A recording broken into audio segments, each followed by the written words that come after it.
भी बहुत सारे लोग खड़े हुए थे। उसने दुकानदार को कई बार बुलाया, लेकिन वहां पर भीड़ इतनी थी कि दुकानदार का ध्यान उसकी तरफ गया ही नहीं। और फिर उस बच्ची को थोड़ा सा गुस्सा आया तो उसने अपनी मिट्टी की गुल्लक ले करके वहीं काउंटर पर जोर से रख दी, जिसके बाद में जो दुकानदार था और जितने भी लोग खड़े थे वो सब उस बच्ची की तरफ देखने लग गए। और फिर उस दुकानदार ने उस बच्ची से पूछा, बेटे आपको क्या चाहिए? तो वो बड़े ही भोलेपन से बोली कि मुझे एक चमत्कार चाहिए। ये सुनकर के दुकानदार को कुछ समझ नहीं आया, ना ही वहां पर जो लोग थे उनको कुछ समझ में आया, और सब उसकी तरफ देखने लग गए। फिर दुकानदार ने बोला, बेटे चमत्कार तो यहां पर नहीं मिलता है। तो बच्ची को लगा कि वो उससे झूठ बोल रहा है, तो बच्ची ने कहा कि मेरी गुल्लक में बहुत पैसे हैं, आप बताओ आपको कितने पैसे चाहिए, लेकिन मैं आज यहां से चमत्कार लेकर के ही जाऊंगी। तो वहीं काउंटर पे एक और आदमी खड़ा था, उसने उस बच्ची से पूछा कि बेटे क्यों चाहिए तुमको चमत्कार? तब उस बच्ची ने अपनी कहानी बताई कि अभी कुछ दिन पहले मेरे भाई के सर में बहुत तेज दर्द हुआ, तो मेरे पापा मम्मी उसको हॉस्पिटल ले गए। उसके बाद कई दिन तक मेरा भाई घर नहीं आया। तो मैंने कई बार अपने पापा से पूछा, लेकिन उन्होंने मुझे कुछ नहीं बताया।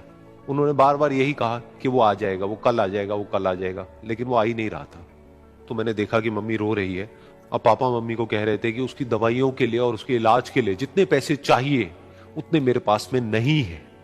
अब उसको कोई चमत्कार ही बचा सकता है।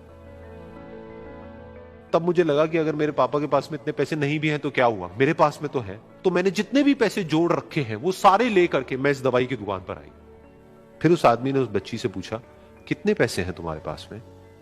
ये सुनते ही उस बच्ची ने अपनी गुल्लक उठाई, जमीन पर फेंकी और तोड़ दी, और पैसे गिनने लग गई।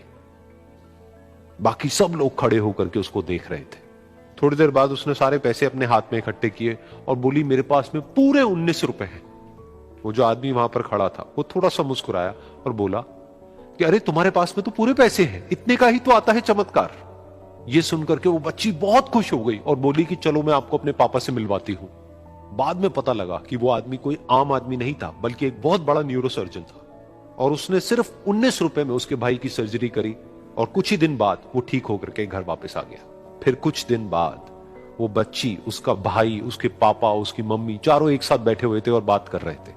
तो उसकी मम्मी ने उसके पापा से पूछा कि अब तो बता दो ये चमत्कार आपने किया कैसे? तो उन्होंने अपनी बेटी की तरफ देखा और बोले, ये चमत्कार मैंने नहीं, इसने किया है।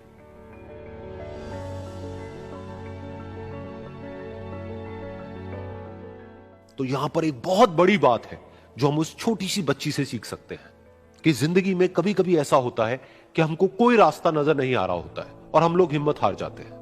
तब हमारे अंदर एक बच्चा होता है जो कोशिश करने से कभी भी पीछे नहीं हटता है। वो हार मानने को तैयार नहीं होता है क्योंकि उसको ना शब्द समझ नहीं आता है। वो बच्चा जिसके लिए कुछ भी नामुमकिन नहीं है, क्योंकि वो हर हाल में लाइक करें, कोशिश सब्सक्राइब करें, करता ही रहता है। इंडिया।